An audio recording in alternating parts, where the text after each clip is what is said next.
നായകനായി വില്ലനായും ഇപ്പോൾ കൊമേഡിയനുമായി മാറിക്കഴിഞ്ഞിരിക്കുന്ന നമ്മളുടെ സ്വന്തം ശ്രീ ഭീമൻ രഘു.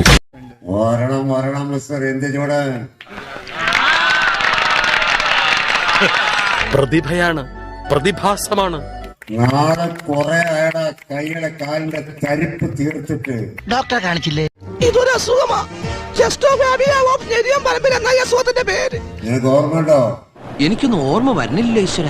പാലക്കാട് വിക്ടോറിയ കോളേജിൽ നിന്ന് കോട്ട മൈതാനം വരെ ഓടിച്ചിട്ട് തല്ലിയ മോനെ. നല്ല സഭ്യമായ ഭാഷയിലൊക്കെ സംസാരിച്ചൂടെ നിനക്ക്?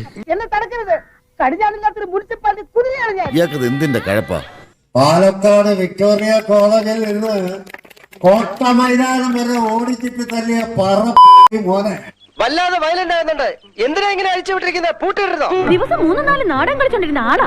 നല്ല നടന്റെ ഒരു ഗതികേട്. കോട്ട മൈതാനം വരെ ഓടിച്ചിട്ട് തല്ലിയ മോനെ. നല്ല കുടുംബത്തിൽ പിറന്നവരാണെന്ന് തോന്നുന്നു. സംസ്കാരമുള്ള ഭാഷ. രഘുവേറയ്ക്ക് കൈയിന്റെ കാലിന്റെ തരിപ്പൊക്കെ നാട്ടുകാർ തീർത്തു കൊടുത്തോളൂ.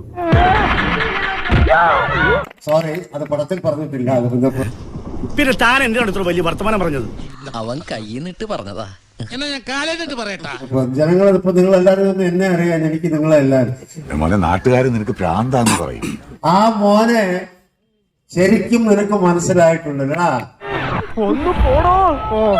മനുഷ്യ നേരെ ഒരുപാടായി, വന്നിട്ട് കാണാം.